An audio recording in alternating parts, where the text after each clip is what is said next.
وَلِلَّهِ مُلْكُ السَّمَاوَاتِ وَالْأَرْضِ وَاللَّهُ عَلَى كُلِّ شَيْءٍ قَدِيرٌ إِنَّ فِي خَلْقِ السَّمَاوَاتِ وَالْأَرْضِ وَاخْتِلَافِ اللَّيْلِ وَالنَّهَارِ لَآيَاتٍ لِأُولِي الْأَلْبَابِ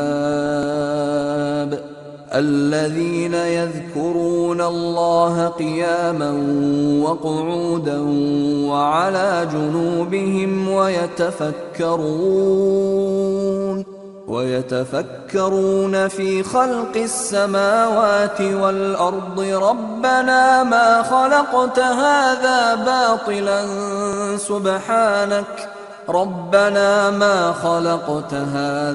باطِلًا سُبْحَانَكَ فَقِنَا عَذَابَ النَّارِ رَبَّنَا إِنَّكَ مَن تُدْخِلِ النَّارَ فَقَدْ أَخْزَيْتَهُ وَمَا لِلظَّالِمِينَ مِنْ أَنصَارٍ. ونستعينه ونستغفره ونعوذ بالله من شرور أنفسنا ومن سيئات أعمالنا من يهده الله فلا مضل له ومن يضلل فلا هادي له وأشهد أن لا إله إلا الله وحده لا شريك له وأشهد أن محمدا عبده ورسوله أما بعد فإن خير الحديث كتاب الله وخير الهدي هدي محمد صلى الله عليه وسلم وشر الأمور محدثاتها وكل محدثة بدعة وكل بدعة ضلالة وكل ضلالة في النار. قال الله تبارك وتعالى أيحسب الإنسان أن يترك سدى.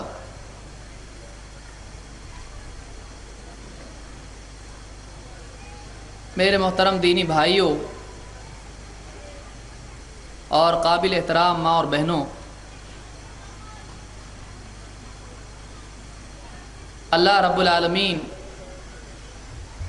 تمام مخلوقات کا خالق ہے. وہی ہے جس نے آسمانوں اور زمین کو پیدا کیا، وہی ہے جس نے مخلوقات کو صفات دی، وہی ہے جو ہر ذرے کا خالق ہے. آسمان و زمین، سورج، چاند، ستارے، ہوا، پانی، مٹی، آگ اور زمین پر چلنے والے جانور، سمندروں میں پائی جانے والی مخلوقات، مچھلیاں اور چرند و پرند، ساری چیزیں، ان تمام مخلوقات کا پیدا کرنے والا اکیلا اللہ رب العالمین ہے. وہی ہے جس نے چیزوں کو پیدا کیا، ان کو صفات دی، ان کی حاجات پیدا کی اور ان کی ضرورتوں کی، ان کی حاجات کی تکمیل کا انتظام بھی کیا. وہی ہے جس نے مخلوقات کے لیے مقاصد اور حاجات دونوں پیدا کیے. ہر چیز کو ایک مقصد کے لیے پیدا کیا اور کائنات کے نظام میں اس کا ایک رول، اس کی ایک ڈیوٹی مقرر کی ہے. چاہے وہ سورج ہو، چاہے وہ ہوا ہو، چاہے وہ بادل ہوں، چاہے وہ بیج ہوں، چاہے وہ کوئی اور مخلوق ہو. اگر ایک انسان کائنات میں غور کرے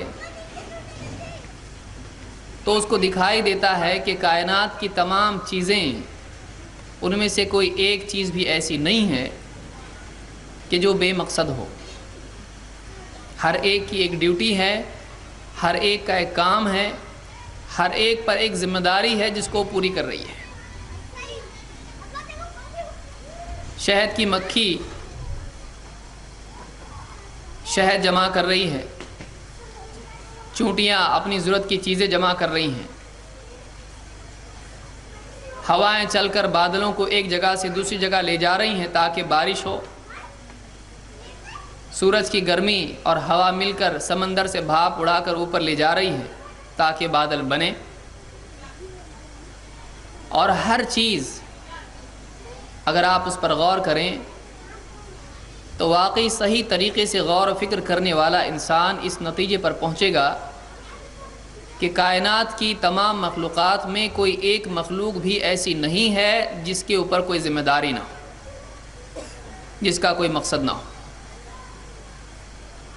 اگر کوئی آدمی عقیدہ رکھتا ہو کہ کائنات میں ایک ذرہ ایسا ہے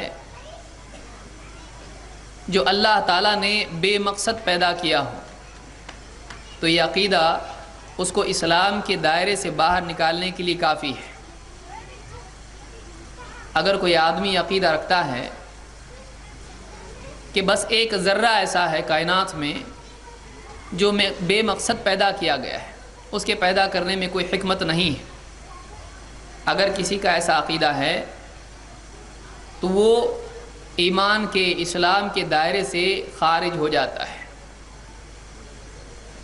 اس لیے کہ قرآن کریم میں اللہ تعالیٰ فرماتا ہے وَمَا خَلَقْنَا السَّمَاءَ وَالْأَرْضَ وَمَا بَيْنَهُمَا بَاطِلًا ذَلِكَ ظَنُّ الَّذِينَ كَفَرُوا فَوَيْلٌ لِّلَّذِينَ كَفَرُوا مِنَ النَّارِ۔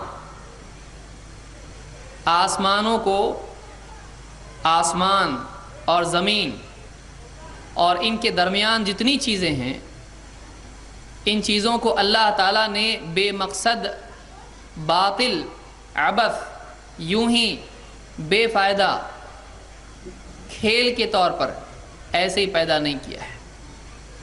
ذَلِكَ ظَنُّ الَّذِينَ كَفَرُوا، یہ ان لوگوں کا گمان ہے جو کفر میں پڑے ہوئے ہیں، یہ ایمان والوں کا عقیدہ نہیں ہے، یہ عقیدہ ان لوگوں کا ہے جو ایمان کی راہ کو چھوڑ کر، ایمان سے ہٹ کر کفر کا راستہ اختیار کیے ہوئے ہیں۔ وہ یہ عقیدہ رکھتے ہیں کہ اللہ تعالیٰ نے آسمان اور زمین کو بے مقصد پیدا کیا ہے۔ فَوَيْلٌ لِّلَّذِينَ كَفَرُوا مِنَ النَّارِ، لہٰذا اس عقیدے کے نتیجے میں انکار کرنے والوں کے لیے آگ کی وعید ہے۔ ام نجعل الذین آمنوا وعملوا الصالحات کالمفسدین فی الارض ام نجعل المتقین کالفجار۔ اللہ تعالیٰ نے اس خبر کے دینے کے بعد کہ اللہ تعالیٰ نے آسمان و زمین کو بے مقصد پیدا نہیں کیا ہے، اللہ تعالیٰ نے یہاں پر اس بات کا سوال کھڑا کیا ہے کہ وہ اللہ جو عدل و انصاف والا ہے، وہ اللہ جس نے کائنات کو پورے توازن کے ساتھ، بیلنس کے ساتھ پیدا کیا ہے، جس کے ہاں کسی بھی تول میں جھول نہیں ہے، وہ ہر چیز کو برابر مقدار سے اندازہ مقرر کر کے کمال درجے میں اندازہ مقرر کرتا ہے۔ وہ اللہ جس نے انسان کے جسم میں توازن پیدا کیا، جس نے پرندوں کو اڑنے کے اعتبار سے متوازن بنایا، جس نے سورج، چاند، ستاروں کے لیے مدار مقرر کیے، جس نے کائنات میں آسمان و زمین کے درمیان فاصلوں کو برابر رکھا، جس نے ہر چیز کے لیے برابر مناسب مقدار مقرر کی، جس کے ہاں عدل و انصاف ہے، وہ اللہ اتنی بڑی مخلوق، انسان کو، آسمان و زمین کو اور یہ سارے کارخانے کو یوں ہی پیدا کر دے، یہ ممکن نہیں ہے، یہ اللہ کا قاعدہ نہیں ہے، یہ اللہ کی مشیت نہیں ہے، یہ اللہ کی چاہت نہیں ہے، اللہ کے علم و حکمت اور اس کے عدل کے تقاضے کی خلاف یہ بات ہے۔ اللہ تعالیٰ نے فرمایا ام نجعل الذین آمنوا وعملوا الصالحات کالمفسدین فی الارض، کیا ایمان لانے والوں کو، نیک عمل کرنے والوں کو اور ان لوگوں کو جو زمین میں فساد اور بگاڑ پھیلاتے ہیں، کیا ہم برابر کر دیں گے؟ کیا دونوں کا انجام برابر ہوگا؟ وہ لوگ جو دنیا بھر میں اپنی زندگی گزارتے ہیں ایمان کے ساتھ، حقائق کے اعتراف کے ساتھ، اللہ کی بڑائی کو مانتے ہوئے، اللہ کی بات کو تسلیم کرتے ہوئے، اللہ کی تمام باتوں پر، رسول کی باتوں پر یقین کرتے ہوئے جیتے ہیں، وہ آزاد روی کی بجائے انکار اور ناشکری کی بجائے وہ ایمان کا راستہ، یقین کا راستہ، توکل کا راستہ اور اللہ اور اس کے رسول کی باتوں کو تسلیم کرنے کا راستہ اپناتے ہیں، اور نہ صرف یہ کہ اس پر یقین کرتے ہیں بلکہ اپنی عملی زندگی میں اللہ اور اس کے رسول کی باتوں کو نافذ کرتے ہیں، جو ایمان اور نیک عمل والی زندگی جیتے ہیں، کیا ان لوگوں کو ہم ان کے برابر کر دیں گے جو زمین میں بگاڑ اور فساد پھیلاتے ہیں؟ یہ سوال ہے۔ ام نجعل المتقین کالفجار، ام نجعل المتقین کالفجار، کیا ہم پرہیزگار، برائیوں سے بچنے والے، حرام کاریوں سے بچنے والے، اللہ سے ڈرنے والے، گناہوں سے پوری زندگی بچتے رہنے والے ان متقیوں کو، پرہیزگاروں کو، تقوی شعار لوگوں کو کیا ہم ان لوگوں کے برابر کر دیں گے جو گناہوں میں دوڑے پھرتے ہیں، جو اللہ کی حدوں کو پار کر جاتے ہیں، جو گناہ پر گناہ کرنے کو اپنی زندگی کا شعار بنا لیتے ہیں؟ کیا ان دونوں کو ہم برابر کر دیں گے؟ اللہ کا عدل اس بات کا تقاضا کرتا ہے کہ اچھے کو اچھا بدلہ ملے اور برے کو اس کی برائی کی سزا ملے۔ آج دنیا میں اچھے اور برے ملے ہوئے ہیں۔ آج ایک ہی بستی، ایک ہی گھر، ایک ہی شہر، ایک علاقہ، پوری دنیا میں کوئی ایسی لکیر نہیں ہے کہ اچھے اس پار ہوں اور برے اس پار ہوں۔ ایک خاندان میں، ایک گھر میں بھی ایسے لوگ ہوتے ہیں کہ کچھ اچھے ہوتے ہیں، کچھ برے، کچھ ایمان والے، کچھ کفر والے، کچھ صراط مستقیم پر، ہدایت پر، کچھ گمراہی پر۔ سب کے سب آپس میں ملے ہوئے ہوتے ہیں، آپس میں جینے والے ہوتے ہیں، اس لیے کہ ابھی فیصلہ نہیں ہوا ہے۔ ایک دن آنے والا ہے کہ ابدی طور پر ہمیشہ ہمیشہ کے لیے ایک فیصلہ اور ایک تفریق ہونے والی ہے۔ قیامت کے دن اللہ تعالیٰ کی طرف سے اعلان کیا جائے گا، وَامْتَازُوا الْيَوْمَ أَيُّهَا الْمُجْرِمُونَ، اے جرم کرنے والو، اے مجرموں، آج تم الگ ہو جاؤ۔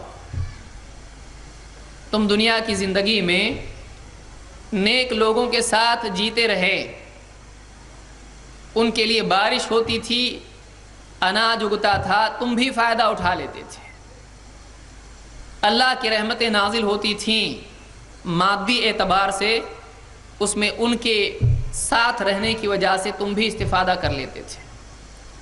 جو لذتیں اللہ تعالیٰ نے پیدا کی ہیں آزادی کی وجہ سے اور امتحان کی مہلت کی وجہ سے، جو چھوٹ تمہیں دی گئی تھی، تم دنیا میں اس کو لوٹتے رہے، لذتیں اڑاتے رہے۔ لیکن آج وہ دن آ گیا ہے کہ واقعی وہ انسان جس نے اپنی لذتوں کو رب العالمین کے لیے ترک کیا اور اس کی شریعت کو، اس کے حکموں کو اپنی زندگی میں نافذ کیا، آج لذتیں اس کے لیے ہیں جس نے لذتیں چھوڑی تھی۔ آج لذت اس کے لیے ہے جس نے اللہ کی رضا کی خاطر لذتوں کو چھوڑ کر اس کی رضا کے لیے مشقتوں کو اپنایا تھا۔ آج نفس کو، چاہتوں کو مارنے والے کو لذت ملے گی، آج پابند جینے والے کو آزادی ملے گی، آج برداشت کرنے والے کے لیے تکلیفیں ہٹائی جائیں گی، آج دنیا میں غم کو سینے میں لیے پھرنے والے کے لیے ہمیشہ ہمیشہ کی خوشی کا پروانہ دیا جا رہا ہے۔ وَامْتَازُوا الْيَوْمَ أَيُّهَا الْمُجْرِمُونَ، اس نعمت میں دنیا میں تم شریک تھے، کھانا پینا، لباس، گھر، عزت، ڈگری، مال، دولت، سب کچھ ملتا تھا۔ اب نہیں، اب مہلت ختم، آزادی ختم، لذتیں بھی ختم۔ اب واقعی لذت کا حقدار وہ ہے جس نے اپنے رب کو دنیا کی زندگی میں راضی کیا۔ وَامْتَازُوا الْيَوْمَ أَيُّهَا الْمُجْرِمُونَ، اے مجرموں، آج تم الگ ہو جاؤ۔ وہی لوگ جو دنیا میں موج مستی کرنے والے تھے اور ایمان والوں کی پریشانی کو دیکھ کر، دینداروں کی پریشانی اور تنگی اور غم اور تکلیفوں کو دیکھ کر اتراتے تھے کہ دیکھو تم سے اچھے تو ہم ہیں، کیا ملتا ہے دینداری پر، کیا دیا اللہ نے تم کو، پریشانی میں جی رہے ہو، آزاد ہو جاؤ، کاہے کی آخرت، کاہے کی جنت، کاہے کی جہنم، قبریں کھود کے دیکھ لو کچھ بھی نہیں ہے۔ ایسا بولنے والے قیامت کے دن دیکھیں گے کہ وہی چیزیں جو اتنی چھپی ہوئی تھیں کہ انکار کا داعیہ ان میں پیدا ہو گیا، ان کا غیب میں ہونا ان کے لیے اس بات پر ان کو آمادہ کرنے لگا کہ وہ اس کو معدوم سمجھیں، اس کو انکار کرنے لگے، ہے ہی نہیں ایسا۔ لیکن جب قیامت کا دن آئے گا تو ساری چھپی ہوئی چیزیں فوراً سامنے آ جائیں گی۔ فَكَشَفْنَا عَنْكَ غِطَاءَكَ فَبَصَرُكَ الْيَوْمَ حَدِيدٌ، آج تیری نگاہوں کا پردہ ہم نے ہٹا دیا، آج تیری نگاہ بڑی تیز ہو گئی ہے۔ وہی چیزیں جو غیب میں چھپی ہوئی تھیں، ایک دن آنے والا ہے کہ وہ ساری چیزیں دنیا کی دیکھی جانے والی چیزوں سے زیادہ نمایاں ہو کے سامنے آ جائیں گی، اتنی سامنے آ جائیں گی کہ انکار کی گنجائش تو کیا، انکار کرنے والا ہکا بکا رہ جائے گا۔ نگاہیں اوپر کی اوپر اٹھی کی اٹھی رہ جائیں گی، سارا انکار دھرا کے دھرا رہ جائے گا۔ وہ اپنے آپ کو یقین دلائے، انکار کرے، ایسی حالت میں ہو جائے گا کہ اس سے کچھ بولنا بھی اس کو ممکن نہیں ہوگا۔ وہ حیرت میں پڑا دیکھ رہا ہوگا کہ یہ کیا ہو گیا، جس کا میں انکار کرتا آیا، جس کے سلسلے میں زندگی بھر شک میں پڑا رہا، جس پر یقین تھا وہ سب غائب ہو گیا۔ دنیا کے خزانے، دنیا کے رشتے، دنیا کی عمارتیں، گھر بار سب چلا گیا۔ ساری زمین، یوم تبدل الارض غیر الارض والسماوات وبرزوا للہ الواحد القہار، اس دن زمین دوسری زمین سے اور آسمان دوسرے آسمان سے بدل دیا جائے گا، سب نظام نئے سر سے، سب ختم کر دیا گیا، ساری عمارتیں زمین دوز کر دی گئی ہیں، سارے رشتے ختم۔ یوم یفر المرء من اخیہ وامہ وابیہ وصاحبتہ وبنیہ، ماں باپ بھائی بہن بیوی بچے کوئی کسی کا نہیں۔ اس دن آدمی کو معلوم ہوگا کہ واقعی میری زندگی کا مقصد کچھ اور تھا، میں نے اپنی زندگی کو کھیل تماشے میں لگایا، میں نے اپنی زندگی کو ان چیزوں میں لگایا جو پرائمری نہیں تھی، جو مقصود نہیں تھی۔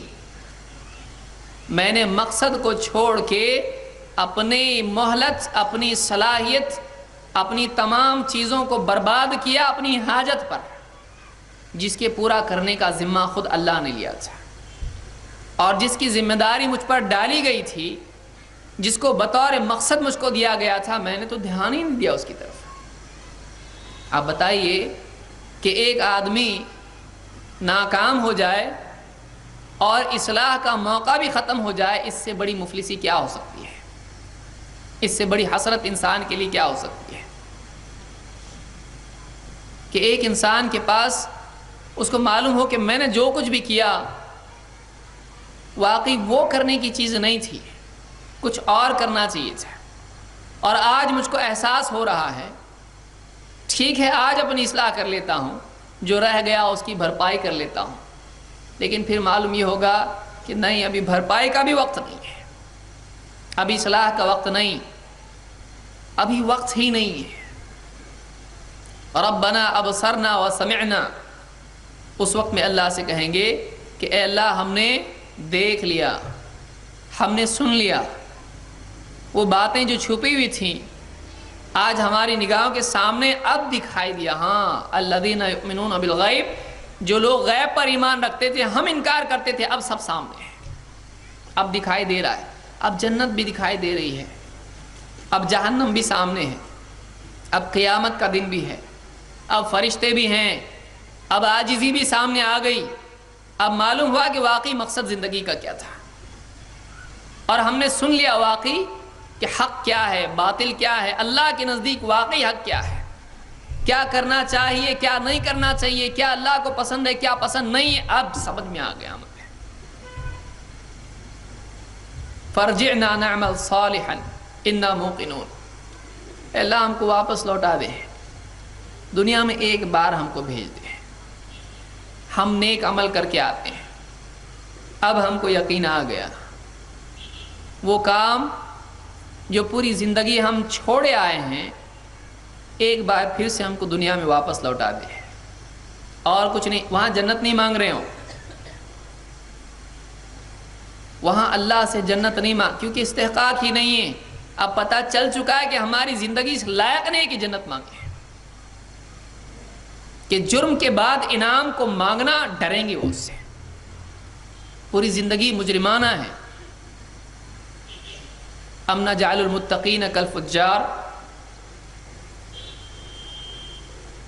اس وقت مانگیں گے کہ اللہ تھوڑا سا وقت ہم کو دے دے، وہ زندگی جو آج ہم یہاں دنیا میں پائے ہوئے ہیں ہم کو آلریڈی ملی ہوئی ہے، یہی موقع جو آج ہمارے پاس ہے، قیامت کے دن لوگ یہی موقع مانگیں گے جو ہم کو مل چکا ہے، کہ اللہ ہم کو دنیا میں واپس سے لوٹا دے، ایک بار اور لوٹا، ہم وہ عمل کر کے آئیں گے جو ہم چھوڑے ہوئے تھے، ہم ایمان لے آئے، ہم کو یقین آ گیا، سمجھ میں آ گیا سب کچھ، جو نبیوں کی دعات کی بات سے ہماری سمجھ میں نہیں آ رہا تھا اب بغیر بتائے صاحب سمجھ میں آ گیا، ہم نے تو دیکھ لیا آپ سے، لیکن اللہ کی طرف سے دوبارہ موقع ملنے والا نہیں ہے، اللہ کی طرف سے دوبارہ موقع نہیں ملے گا۔ وَهُمْ يَسْتَرِخُونَ فِيهَا، جہنم میں ان کو ڈال دیا جائے گا، اور وہ اس میں تکلیف کی شدت کی وجہ سے پکاریں گے، چیخیں گے۔ آپ سوچئے کہ ایک آدمی چیختا کب ہے؟ جب تکلیف اس کی برداشت سے باہر ہو جاتی ہے۔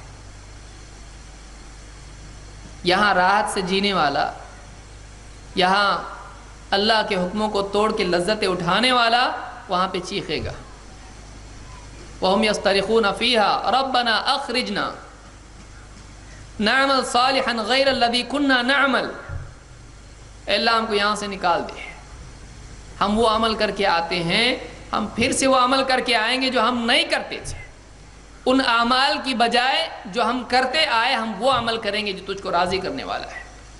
ہم عمل کرتے ہیں، ان کو وہاں معلوم ہوگا کہ واقعی عمل کرنے کا موقع ہم نے ضائع کیا ہے، زندگی ضائع کی، اور زندگی میں وہ عمل کرنا چاہیے تھا جو جہنم سے بچاتا ہے، وہاں سمجھ میں آئے گا، ایک وقت کی قدر سمجھ میں آئے گی، دوسرے کوشش کی اہمیت معلوم ہوگی۔ اے اللہ ہم کو یہاں سے نکال دے، ہم وہ عمل کر کے آتے ہیں جو ہم نہیں کرتے تھے، غیر الذی کننا نعمل، جو کرتے تھے اس کو چھوڑ کے وہ کریں گے جو کرنا چاہیے تھا۔ معلوم ہوا کہ انسان کی بہت بڑی جہالت یہ ہے، اور ناکامی کے اسباب میں سے سب سے بڑا سبب یہ ہے کہ ایک آدمی وقت کی قدر نہ کرے اور اپنی کوششوں کو جہاں لگانا ہے وہاں لگانے کی بجائے غلط جگہ لگائے۔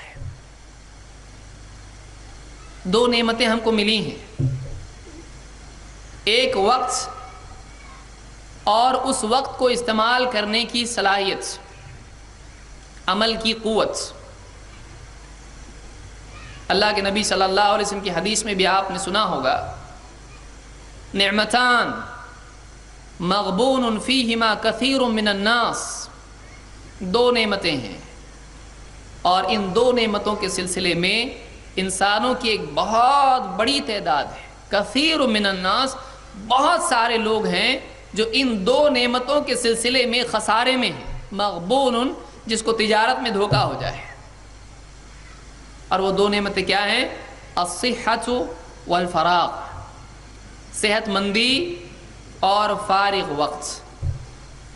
وقت ملا ہے عمل کے لیے، صحت ملی ہے عمل کے لیے، یہ دو صلاحیتیں آدمی برباد کرے گا، قیامت کے دن پھر سے اللہ سے مانگے گا، اے اللہ ہم کو یہاں سے نکال دے۔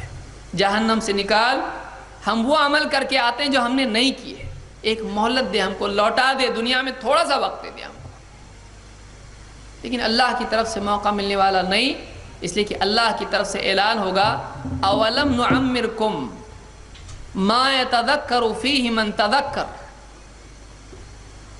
اولم نعمرکم ما یتذکر فیہ من تذکر، کیا ہم نے تم کو اتنی عمر نہیں دی تھی کہ جس میں ہوش میں آنے والا اگر چاہے تو ہوش میں آ جائے، نصیحت پر غور کرنے والا اگر چاہے تو غور کر لے، متنبہ ہونے والا اگر نیت اور ارادہ کر لے تو اس کو تنبیہ ہو جائے، کیا اتنی عمر نہیں دی تھی؟ اور اگر خود سے تم کو تنبیہ نہیں ہو سکتی تھی، وجاءکم النذیر، تمہارے پاس خبردار کرنے والے بھی تو آئے تھے، تم کو جگانے والے بھی آئے تھے، تم کو اللہ کی طرف سے ڈراوا سنانے والے آئے تھے، کیا تم کو اتنی عمر نہیں ملی کہ تم اس میں غور و فکر کر کے اپنی اصلاح کر لو؟ کیا تمہارے پاس تم کو اپنی بے ہوشی سے، تمہارے نشے سے، دنیا کا نشہ، مال کا نشہ، جوانی کا نشہ، عہدے کا نشہ، عزت کا نشہ، لذتوں کا نشہ، اس سے تم کو جھنجھوڑ کے جگانے والے آئے کہ نہیں آئے؟ آئے تھے، لیکن انہوں نے ان کو نظر انداز کر دیا۔ فذوقوا فما للظالمین من نصیر، اب چکھو، ظالموں کا کوئی مددگار نہیں ہے، تم نے خود اپنے اوپر ظلم کیا ہے، تم نے اپنے آپ کو ہلاکت میں ڈالا، تم نے جن اسباب کو چنا وہ تمہاری اپنی ہلاکت کے تھے، تم نے اپنے مقصد کو بھلا کر زندگی گزاری، تم نے مقصود اس کو نہیں بنایا جو اللہ نے مقصد تم کو دیا تھا، تم نے اپنی مرضی سے مقصد چنا، تم نے ان چیزوں کو مقصود بنایا جس کو اللہ کا انکار کرنے والے، آخرت کا انکار کرنے والے، اسلام اور رسول کا انکار کرنے والے اپنے لیے مقصد بناتے ہیں۔ تم نے ان کی زندگی دیکھی، تم نے ان کو دیکھ کر اپنی زندگی کا مقصد طے کیا، تم نے رسول کو نہیں دیکھا، تم نے اللہ کے فرمان کو نہیں دیکھا، رسول کی زندگی نہیں دیکھی، رسول کی تعلیمات تم نے نہیں دیکھی، تم نے من مانی کی۔ اب تم چاہتے ہو کہ وہاں من مانی کر کے یہاں بھی چاہت پوری ہو، ایسا نہیں ہو سکتا ہے۔ اگر وہاں تم اپنی چاہت کا گلا گھونٹ دیتے، اللہ کی رضا کی خاطر، اللہ کی خاطر بھوکے رہ لیتے روزوں کی شکل میں، اللہ کی خاطر مال کی محرومی محسوس کر لیتے، برداشت کر لیتے زکوٰۃ اور حج کی صورت میں، اللہ کی خاطر اپنی نیند کو ترک کرتے، اپنے آرام، اپنی تجارت سے نکل کر اس کے آگے اپنے سر کو سجدے میں جھکاتے، ٹکاتے، اللہ کی خاطر اپنی آزادی کو چھوڑ کر سب سے منہ پھیر کے اس کی طرف ہو جاتے ہیں۔ وَاذْكُرِ اسْمَ رَبِّكَ وَتَبَتَّلْ إِلَيْهِ تَبْتِيلًا، سارے معبودوں کو چھوڑ کر اسباب و وسائل کو وسائل سمجھتے ہوئے اللہ کو رب اور اللہ کو مالک اور معبود بناتے ہیں، اور اپنی عقل کو اور اپنی چاہت کو اپنا امام بنانے کی بجائے رسول کو تم اپنا امام بناتے، شہادتین کے اقرار اور اس کے تقاضوں کی تکمیل کے طور پر، تو تمہارا یہاں پر تم کو انعام ملتا ہے۔ تم تو کچھ بھی کر کے نہیں آئے، تم نے آزاد روی اختیار کی، تم نے کہاں اپنے آپ کو جھکایا، اللہ کے آگے نہیں جھکایا، تم نے اپنے مال کو نفس کی تسکین کے لیے استعمال کیا، تم نے اللہ کے حکموں کو توڑا، محرمات میں اپنی صلاحیتوں کو، مال کو، اسباب و وسائل کو خرچ کیا، تم تو لذتوں میں جیتے رہے، وہاں بھی لذت یہاں بھی لذت، ایسے ہو سکتا ہے؟ خصوصاً وہ لذت جو اللہ تعالیٰ کی چاہت کے خلاف ہو، یہاں کیسے لذت مل سکتی ہے؟ فذوقوا فما للظالمین من نصیر، اب چکھو، ظالموں کا کوئی مددگار نہیں۔ انسان اپنے اوپر خود ظلم کرتا ہے، انسان خود ظالم ہے، اس لیے کہ جو نہیں کرنا ہے جب کرتا ہے تو اپنے اوپر ظلم کر لیتا ہے۔ آدم علیہ السلام کے قصے میں آپ دیکھیں، اللہ تعالیٰ نے بتایا اس پیڑ کے قریب مت جانا، وَلَا تَقْرَبَا هَذِهِ الشَّجَرَةَ فتکونا من الظالمین، اس پیڑ کے قریب مت جانا، نتیجہ یہ ہوگا کہ تم ظالموں میں سے ہو جاؤ گے، یعنی تم خود اپنے اوپر ظلم کر بیٹھو گے۔ یہ جو جنت ہے، یہ جو راحت ہے، اس سے تم کو نکلنا پڑے گا، محرومی برداشت کرنی پڑے گی، تھوڑی لذت کی خاطر اتنی بڑی لذت کو کھونا پڑے گا۔ شیطان نے کیا کیا؟ شیطان نے اسی پیڑ کے فضائل بیان کیے۔ وَلَأُزَيِّنَنَّ لَهُمْ فِي الْأَرْضِ، شیطان کا حربہ یہ ہے کہ وہ مقصود سے نگاہ ہٹا کر ایسی چیزوں کی طرف انسان کو متوجہ کر دیتا ہے کہ وہ اللہ کے فرامین کو بھول جاتا ہے اور اپنی جبلت کے تحت، اپنے جذبات اور اپنی خواہش اور نفسانیت کے تحت دوڑ پڑتا ہے اس لذت کی طرف، اور اللہ کا فرمان بھی بھول جاتا ہے۔ شیطان نے کیا کہ آدم علیہ السلام کو اسی پیڑ سے کھانے پر مجبور کر دیا جس سے اللہ نے منع کیا تھا۔ باقی بھی تو پیڑ تھے اور بھی تو لذتیں تھیں، لیکن شیطان کا مقصود یہ ہے کہ جو منع کیا گیا ہے وہی کروانا ہے۔ اور نتیجہ کیا ہوا؟ جب اس کا پھل کھایا، جسم سے جو اللہ کا دیا ہوا لباس تھا وہ لباس اتر گیا۔ عزت کا وعدہ شیطان کی طرف سے تھا، عزت کی بجائے اپنے جسم کا لباس اس سے بھی محروم ہونا پڑا، اور نتیجتاً جنت سے نکل کے باہر دنیا میں آنا پڑا۔ اللہ سے دعا کیا کی؟ ربنا ظلمنا انفسنا، اے اللہ ہم نے اپنے اوپر ظلم کیا ہے۔ اللہ نے ایک اور موقع انسانیت کے لیے دیا۔ ٹھیک ہے، اگر اس مرتبہ مان کے آؤ گے اور جس سے منع کیا ہے بچ کے آؤ گے تو تمہارے لیے جنت ہے۔ ان للمتقین مفازا، متقین کے لیے کامیابی ہے۔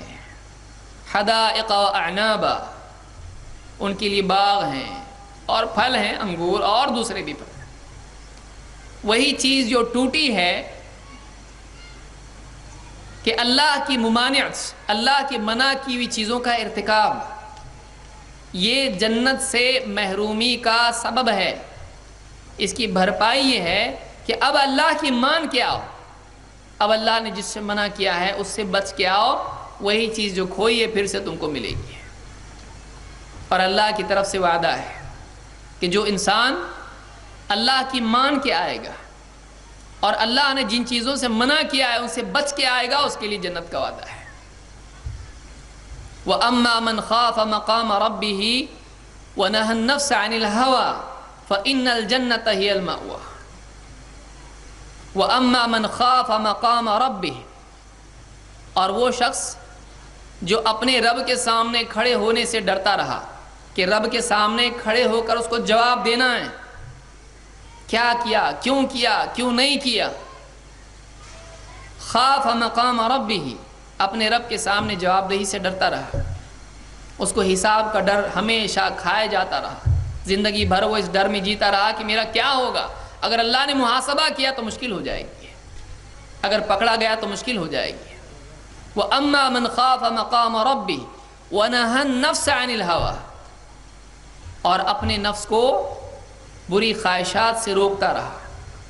وَنَهَى النَّفْسَ عَنِ الْهَوَىٰ، نفس تقاضا کرے گا برائیوں کا، لیکن علم کی بنیاد پر، ایمان کی بنیاد پر، تقوی کی بنیاد پر اپنے نفس کو ان خواہشات سے باز رکھتا رہا۔ نفس کی وہ خواہشات پوری نہیں کی جو بری خواہشات ہیں، جو اس کو نیچے لے جاتی ہیں ذلت کی اور پستی کی طرف۔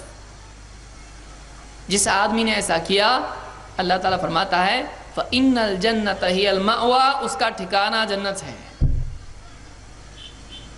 یہی ہمارا امتحان ہے، یہی ہمارا مقصود ہے۔ الَّذِي خَلَقَ الْمَوْتَ وَالْحَيَاةَ لِيَبْلُوَكُمْ أَيُّكُمْ أَحْسَنُ عَمَلًا، یہ زندگی کا اور موت کا، انسانیت کی ایک گروہ کے بعد دوسری، یہ سارا کاروبار کیوں چل رہا ہے؟ یہ نظام کیوں ہے؟ زندگی کسی کو مل رہی، کوئی پیدا ہو رہا ہے، پھر کچھ سال جیتا ہے، پھر کچھ مر جاتا ہے اس کے بعد میں۔ کیوں ملی ہے زندگی؟ کیوں آتی ہے موت؟ زندگی ملی ہے کوشش کے لیے اور موت ہے انجام کے لیے. الذی خلق الموت والحیات لیبلوکم ایکم احسن عملا.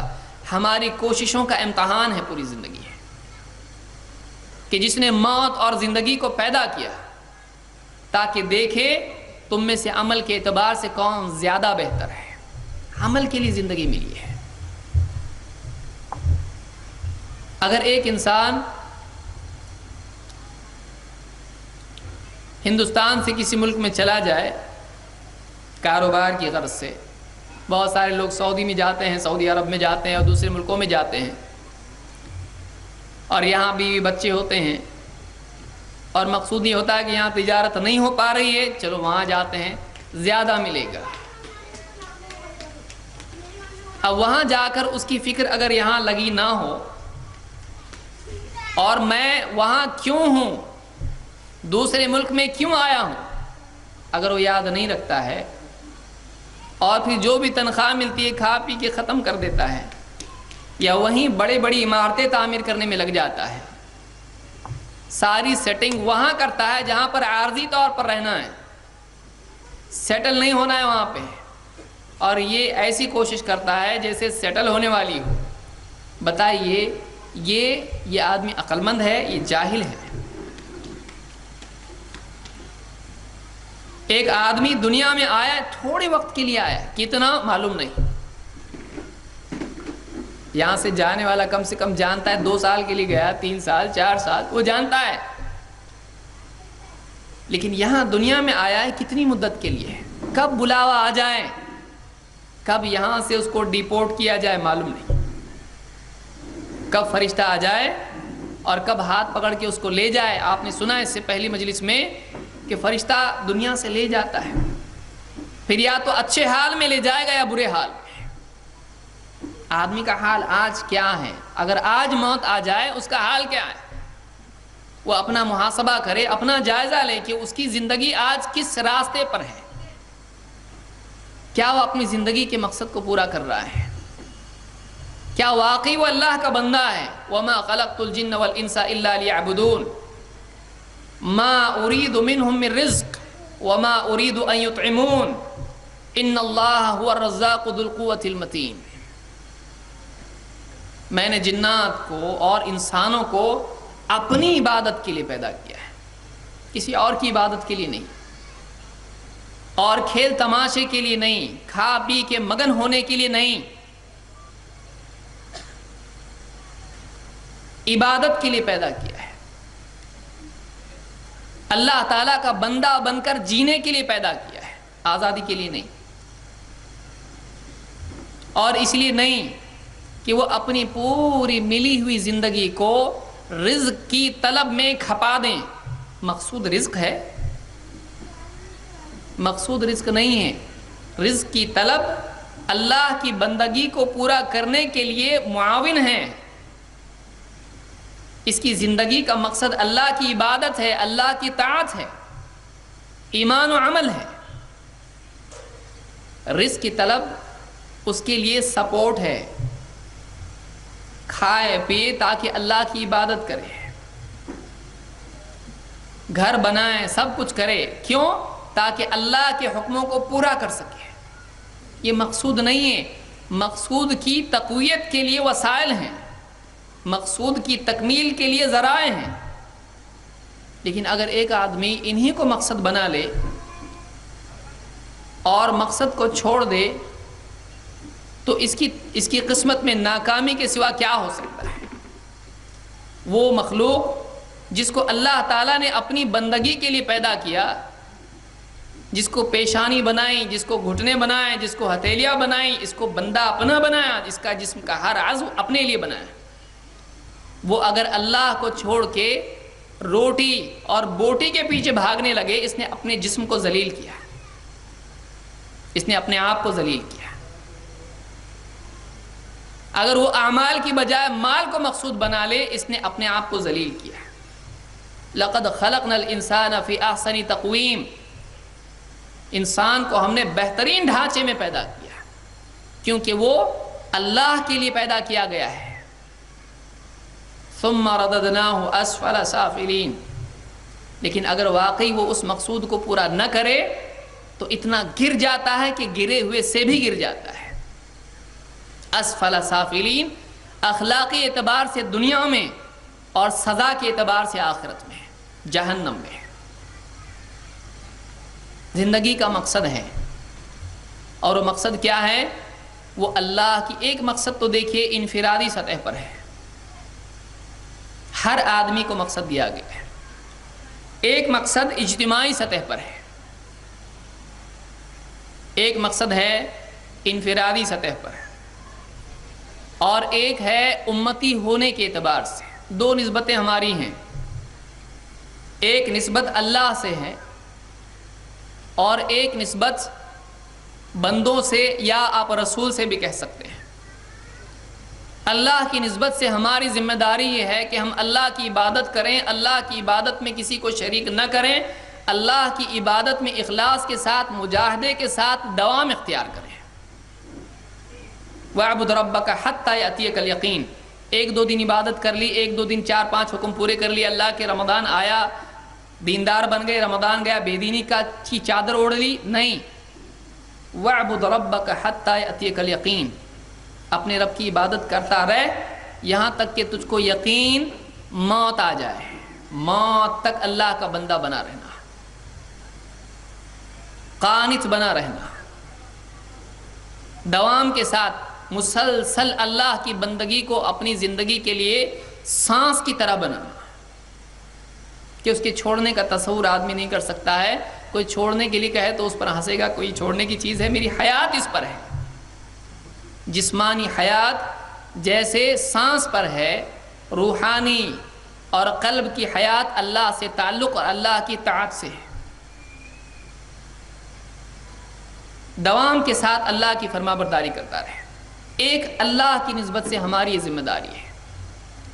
دو، محمد رسول اللہ صلی اللہ علیہ وسلم کا امتی ہونے کے اعتبار سے یا انسانیت کے اعتبار سے، مخلوق کے اعتبار سے، بندوں کے اعتبار سے ہماری نسبت ہے۔ وہ نسبت کیا ہے؟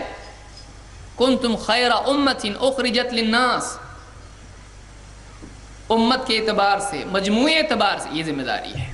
وہ فرد کے اعتبار سے ہے کہ اللہ کے سامنے ہر آدمی قیامت کے دن کھڑا ہوگا برہنہ، اس سے اس کا حساب لیا جائے گا۔ یوم یقوم الناس لرب العالمین، ہر ایک سے اس کی زندگی کا حساب ہوگا۔ دوسری نسبت ہے امت کے اعتبار سے، پوری امت کے اوپر ذمہ داری ڈالی گئی ہے، وہ یہ کہ ساری انسانیت آج گمراہی میں بھٹک رہی ہے، اپنے پیدا کرنے والے کو پہچاننے کے اعتبار سے وہ نہیں جانتی کہ اس کو کس نے پیدا کیا ہے، کون پوری کائنات کا نظام چلا رہا ہے۔ اللہ کو چھوڑ کر، اس ایک پیدا کرنے والے کو چھوڑ کر وہ کہیں اور جا رہے ہیں، کسی اور کے آگے جھک رہے ہیں جن کو انہوں نے خود بنایا ہے۔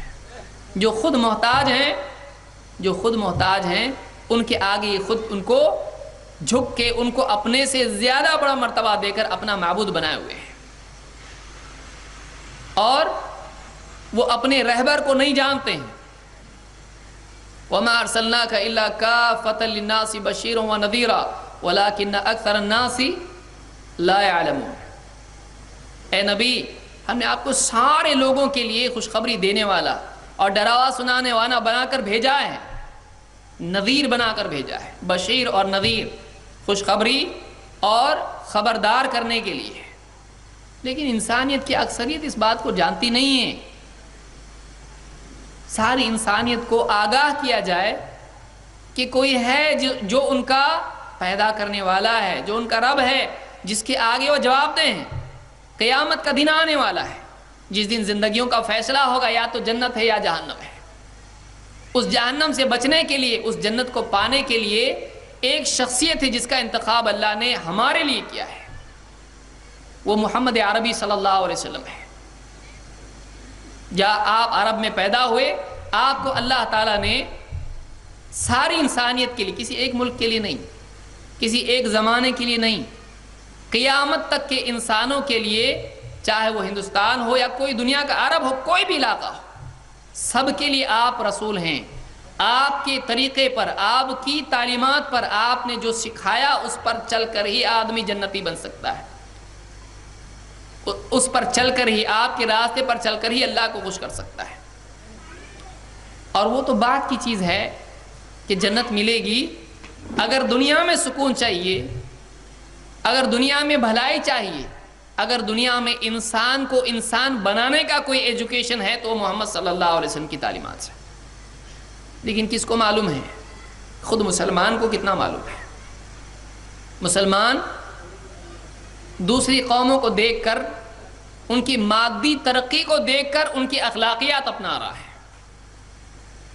ان کی سائنس کی ترقی دیکھ کر ان کی تہذیب کو بھی اپنا رہا ہے، اور محمد صلی اللہ علیہ وسلم کی تعلیمات اور آپ کی سنتیں، آپ کے احکام کو پس پش ڈال رہا ہے۔ اس پر ذمہ داری ہے کہ وہ معلوم کرے اور سکھائے۔ بلغوا عنی ولو آیہ، ایک آیت ہی کیوں نہ پہنچاؤ، ایک آیت ہی کیوں نہ پہنچاؤ۔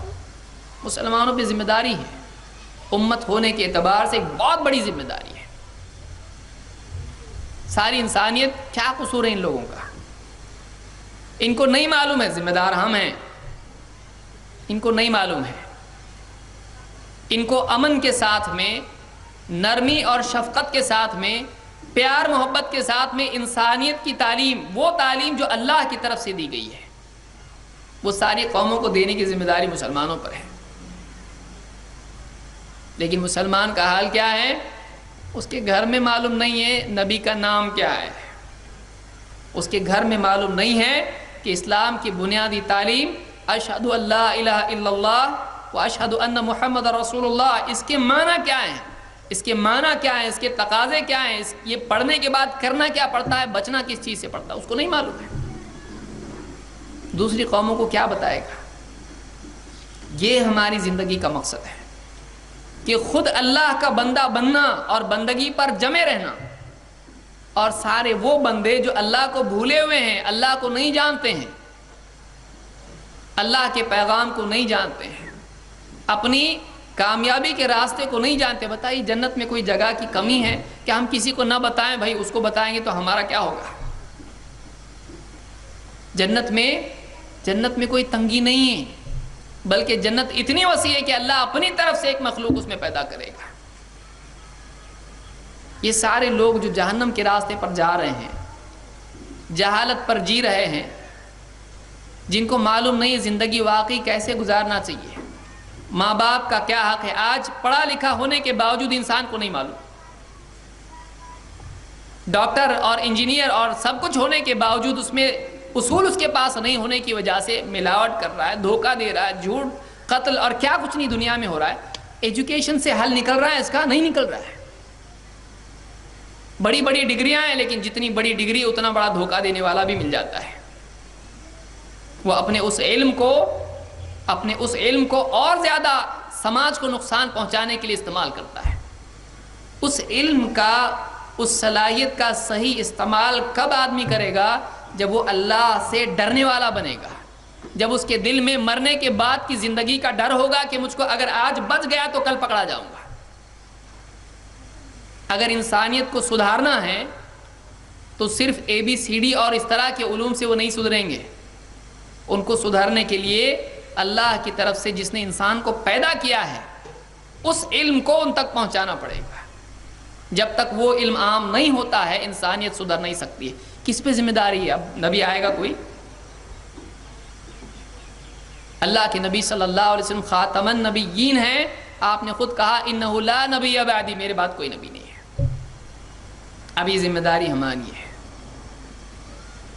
لہذا اگر مقصد کا شعور انسان میں نہ ہو تو اس کی زندگی دوسروں کے لیے عبرت بن جاتی ہے، اور اگر مقصد کے مطابق آدمی جیے تو دوسروں کے لیے اسوہ حسنہ بنتا ہے۔ ہمارے لیے، ہر مسلمان کے لیے ضروری ہے کہ وہ اپنے آپ کو خود دعوت کا ایک باب بنائیں، وہ اپنے آپ کو خود ایسا بنائیں کہ اس کی خاموش زندگی خود ایک دعوت ہو۔ لیکن مسلمان کی زندگی دوسروں کے لیے اسلام قبول نہ کرنے کی دعوت بن رہی ہے۔ ارے مسلمان تو ایسا ہوتا ہے تو اسلام بھی ایسا ہوگا، نہیں چاہیے ہم کو اسلام۔ کیا یہ بے عملی، بے دینی جو دوسروں کے دین پر آنے کے لیے رکاوٹ بن رہی ہے، کیا فی نفسی خود یہ ایک گناہ نہیں ہے؟ بتائیے، قابیل نے کیا تھا نہیں کیا؟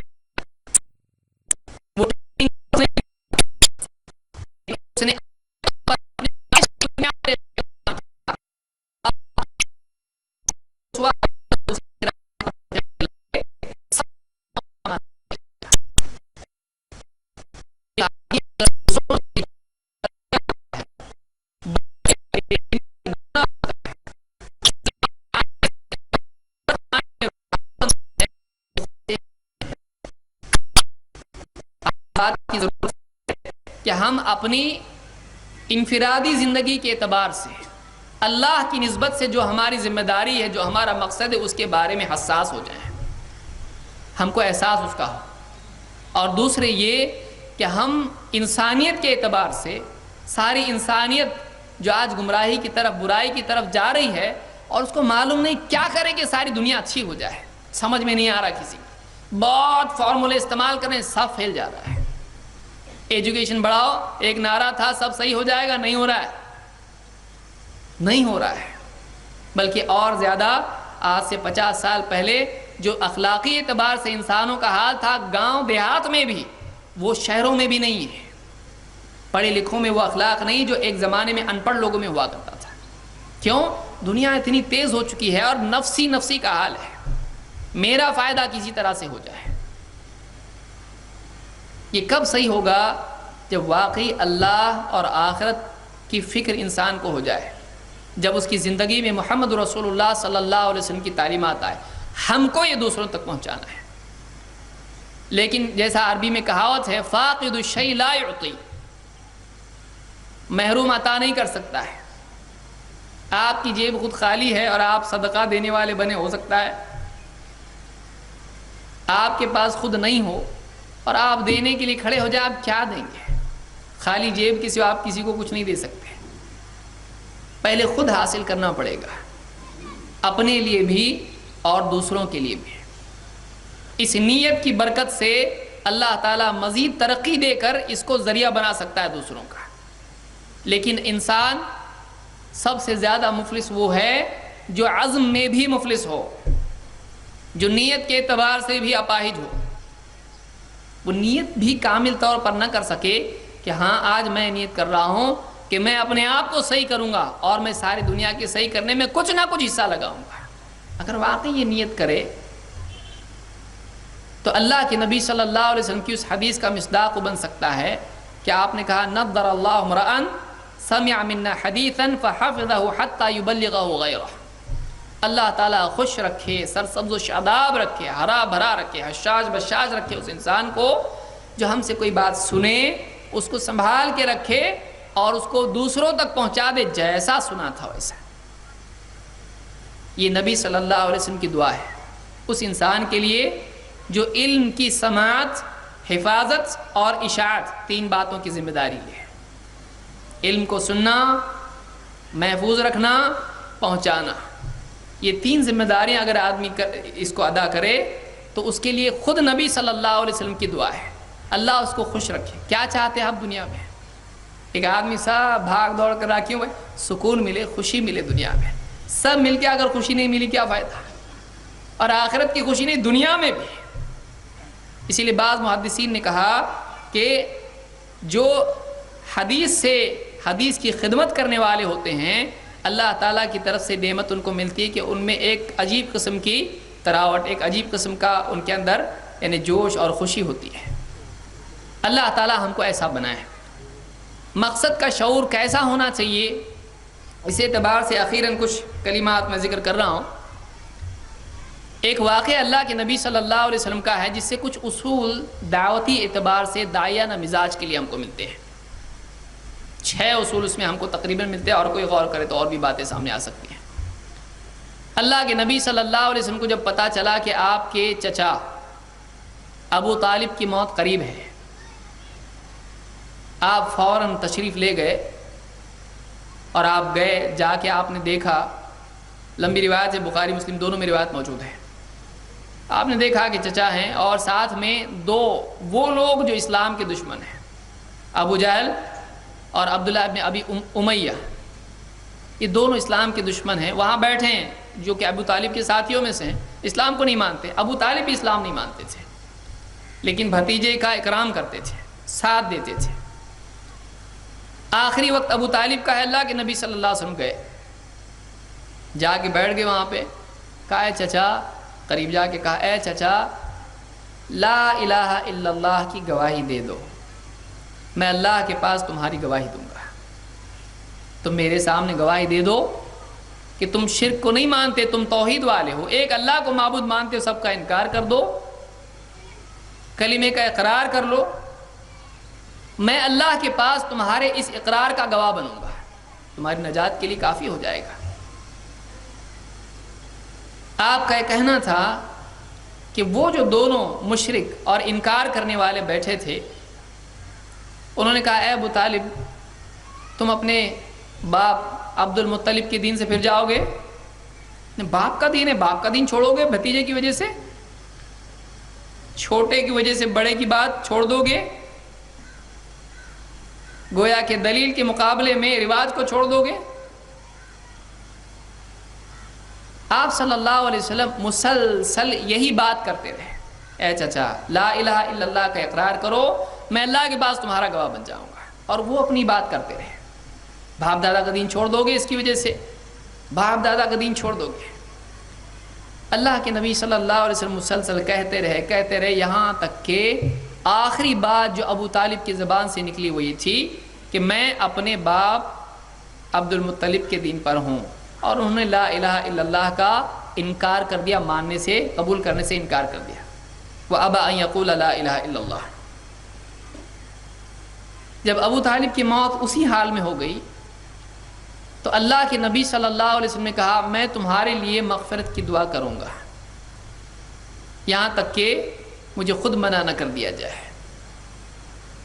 اس پر اللہ کی طرف سے آیات نازل ہوئیں، ما كان للنبي والذين آمنوا أن يستغفروا للمشركين ولو كانوا أولي قربى من بعد ما تبين لهم أنهم أصحاب الجحيم، کہ نبی اور ایمان والوں کے لیے ہرگز اس بات کی گنجائش نہیں کہ وہ ایسے لوگوں کے لیے مغفرت کی دعا کریں جن کے بارے میں معلوم ہو چکا ہے کہ یہ مجرم ہے، اللہ کے مغفرت کی دعا سے منع کر دیا گیا۔ اور اللہ نے آیت نازل کی إِنَّكَ لَا تَهْدِي مَنْ أَحْبَبْتَ وَلَكِنَّ اللَّهَ يَهْدِي مَن يَشَاءُ۔ اے نبی آپ جس کو چاہو ہدایت دے دو، ایسا نہیں ہے، تو اللہ ہے کہ جس کو چاہے ہدایت دے، آپ جس کو چاہو ہدایت تو نہیں دے سکتے، اللہ جس کو چاہے ہدایت دے سکتا ہے، اللہ کی مرضی، اللہ جس کو ہدایت دے۔ اس پورے واقعے میں اگر آپ غور کریں کئی باتیں ملتی ہیں۔ پہلی بات، ابو طالب کا آخری وقت ہے، اللہ کے نبی صلی اللہ علیہ وسلم فوراً چلے گئے دعوت کے لیے۔ اس سے بات معلوم ہوتی ہے کہ واقعی جو آدمی داعیانہ کردار رکھتا ہو اور دعوتی مقصد کے لیے اپنے آپ کو وقف کر چکا ہو، وہ دعوتی مواقع کو ضائع نہیں کرتا ہے۔ یہ موقع ہے، اب جا کے بات کرنا چاہیے، اب یہ جائے گا، اب وقت ہے، وہ دعوت کا موقع چھوڑتا نہیں ہے۔ آپ صلی اللہ علیہ وسلم برابر گئے اور دعوت دی۔ دو، وہاں جو لوگ بیٹھے تھے وہ مشرک تھے اور بہت دشمن تھے اللہ کے نبی صلی اللہ علیہ وسلم کے۔ جب آپ نے اپنی دعوت پیش کی، انہوں نے آپ کی دعوت کے مقابلے میں ابو طالب کو روکنے کی کوشش کی، کہا کہ باپ دادا کا دین چھوڑ دو گے؟ اللہ کے نبی صلی اللہ علیہ وسلم نے ان سے بحث نہیں کی۔ آپ نے نہیں کہا تم بیچ میں کیوں بول رہے ہو، یہ میرے چچا ہیں، تمہارے ہیں، نہیں ہٹ جاؤ۔ آپ نے ایسا نہیں کیا۔ کیوں نہیں کیا؟ اگر آپ اس وقت میں ابو طالب کو چھوڑ کر ان کے ساتھ بات چیت میں لگ جاتے، ان کا مقصد پورا ہو جاتا، آپ کی دعوت رک جاتی ہے۔ آپ نے ان کو سرے سے نظر انداز کر دیا، ان کی بات کا جواب تک نہیں دیا، آپ نے صرف ابو طالب سے بات کی۔ اس سے دوسری بات یہ معلوم ہوتی ہے کہ جو واقعی مقصد کا شعور رکھتا ہے وہ دعوت میں مقصد میں رکاوٹوں کو نظر انداز کر کے آگے بڑھ جاتا ہے، پھنستا نہیں ہے کہیں، وہ روڑوں رکاوٹوں میں پھنس کے مقصد کو چھوڑتا نہیں ہے۔ اکثر ایسا ہوتا ہے ہمارے یہاں پہ، کوئی رکاوٹ آ گئی، مقصد چھوڑ کے آدمی اس میں لگ جاتا ہے، کام ہو گیا، جو روکنا چاہتا تھا دعوت سے اس کا کام ہو گیا، آپ دوسرے کام میں لگ گئے، آپ نے ان کی بات کا جواب، یہ ٹائم ان کے لیے نہیں ہے، یہ ان کے لیے ہے کیونکہ ان کا آخری وقت ہے۔ تو دوسری بات یہ معلوم ہوئی کہ دعوتی مزاج اور مقصد کی اہمیت سمجھنے والا آدمی مقصد پر سب سے زیادہ دھیان دیتا ہے، اور غیر ضروری چیزوں پر جن کو نظر انداز کیا جا سکتا ہے، جو اس کو مقصد سے پھیرنے والی، ان کو نظر انداز کر دیتا ہے۔ 3، آپ نے ابو طالب کے سامنے بات پیش کی، ان سے کہا اے چچا لا الہ الا اللہ کہو، میں اللہ کے سامنے تمہارے لیے گواہی دوں گا۔ آپ نے ابو طالب کو امید دلائی، یہ نہیں کہا اتنی زندگی انکار کیا اب تم کفر کی حالت میں مرو گے جہنم میں جاؤ گے، آپ نے رغبت دلائی، امید دلائی کہ قبول کرو گے، یہ فائدہ ہے۔ داعی کو چاہیے کہ جب وہ دعوتی مقصد کے لیے وہ آگے بڑھ رہا ہے تو لوگوں کو متنفر نہ کرے بلکہ ان کو رغبت دلائے، ان کو امید دلائے، ان سے ایسے انداز میں بات کرے کہ ان میں دعوت کو قبول کرنے کی آمادگی پیدا ہو۔ 4، انہوں نے جب دعوت میں رکاوٹ ڈالی اور ابو طالب کی طرف سے کوئی جواب شروع میں نہیں آیا تو اللہ کے نبی صلی اللہ علیہ وسلم نے مایوس ہو کر دعوت دینا چھوڑا نہیں، بلکہ آپ لگاتار دعوت دیتے رہے۔ وہ اپنی بات کہہ رہے ہیں، اللہ کے نبی صلی اللہ علیہ وسلم اپنی بات کر رہے ہیں اور منتظر ہیں کہ ابو طالب کی طرف سے کچھ جواب آ جائے۔ پہلی مرتبہ کی ناکامی اگر کسی مقصد میں ہو جائے یا بظاہر نتائج نہ دکھائی دیں تو عمل چھوڑنا نہیں چاہیے، بلکہ مسلسل اس عمل کو کرنا چاہیے، مقصد پر لگے رہنا چاہیے۔ ابتدائی ناکامی، ابتدائی تکلیف، ابتدائی رکاوٹ کی وجہ سے کام کو چھوڑ نہیں دینا چاہیے، بلکہ آدمی کو جمے رہنا چاہیے۔ پھر جب ابو طالب نے ماننے سے انکار کیا تو اللہ کے نبی صلی اللہ علیہ وسلم نے کہا کہ میں تمہارے لیے دعا کروں گا۔ یہ تو ان کا خاتمہ ہو گیا اور کفر پر ہوا، لیکن کوئی آدمی اگر کسی کو دعوت دیتا ہے اور ابتدائی مرحلے میں اس کی بات کو نہیں مانتا ہے تو ہم کو فوراً اس کے لیے بد دعا نہیں کرنا چاہیے، بلکہ ہمدردی میں اللہ تعالیٰ سے اس کی ہدایت اور اس کی مغفرت کے لیے دعا کرنا چاہیے۔ دعوتی کوشش کی تکمیل اللہ سے دعا ہے، اس لیے کہ اللہ سے دعا کرنا اپنی بھی نفی کرنا ہے، کہ اپنی کوششوں پر اعتماد اگر آدمی کو ہو کہ میرے بولنے سے لوگوں کو ہدایت ملتی ہے تو آدمی اللہ سے کیوں دعا کرے گا؟ لیکن جس آدمی کو واقعی یہ بات معلوم ہو کہ نہیں، میری کوششوں کے بعد بھی ان میں نتائج، میرے بیج کو پھل بنانا یہ اللہ کی ذمہ داری ہے، اللہ کر سکتا ہے، تو داعی کو چاہیے کہ وہ دعوت دیتے وقت میں اگر لوگ نہ بھی مانیں مایوس نہ ہو، بلکہ اپنی دعوت کی تقویت کے لیے اللہ سے دعا بھی کرنے والا بنے۔ اور 6، اللہ کی طرف سے جو خبر آئی انک لا تہدی من احببت ولکن اللہ یہدی من یشاء، اس بات کو بھی داعی یاد رکھے۔ اللہ نے کیوں بتایا نبی صلی اللہ علیہ وسلم کو؟ تاکہ آپ کو معلوم ہو کہ آپ کی دعوت میں قصور نہیں ہے، یہ اللہ ہے جس کو چاہے ہدایت دیتا ہے۔ آپ اپنا کام کریں، آپ کو آپ کا اجر ملے گا، لیکن آپ ہدایت کسی کو نہیں دے سکتے، آپ دعوت دے سکتے ہیں۔ آپ کی نگاہ دعوت پر ہونا چاہیے، ہدایت آپ کسی کو نہیں دے سکتے۔ تو داعی چاہے جتنی بھی دعوت لوگوں کو دے، وہ ہمیشہ اس بات کو ملحوظ رکھے، اس کو یاد رکھے کہ اس کے دعوت دینے سے ہدایت نہیں ملتی ہے، اللہ کے ہدایت دینے سے ہدایت ملتی ہے۔ اس کے 2 فائدے ہیں، داعی میں گھمنڈ پیدا نہیں ہوتا ہے اور داعی مایوس نہیں ہوتا ہے۔ گھمنڈ پیدا نہیں ہوتا کہ میری دعوت دینے سے ہدایت ملتی ہے، نہیں، اس کو معلوم ہوتا ہے واقعی ہدایت دینے والا اللہ ہے۔ اور اگر دعوت دینے کے باوجود اگر کوئی نہیں مانتا ہے، ہمت نہیں ٹوٹتی ہے، کیوں؟ میں نے اپنا کام کیا، اللہ ہدایت نہیں دینا چاہتا ہے، نہیں ملے گی، وہ مایوس نہیں ہوتا ہے، وہ ہمت ہارتا نہیں ہے۔ لہٰذا اللہ کے نبی صلی اللہ علیہ وسلم کی زندگی آپ دیکھیں تو آپ زمین پر چلنے والے تمام انسانوں میں سب سے زیادہ بامقصد انسان تھے، جنہوں نے اپنے اللہ کی نسبت سے مقصد کو بھی پورا کیا کمال درجے میں، اور آپ نے مخلوق کی نسبت سے رسالت کا جو حق تھا اس کو بھی کمال درجے میں پورا کیا۔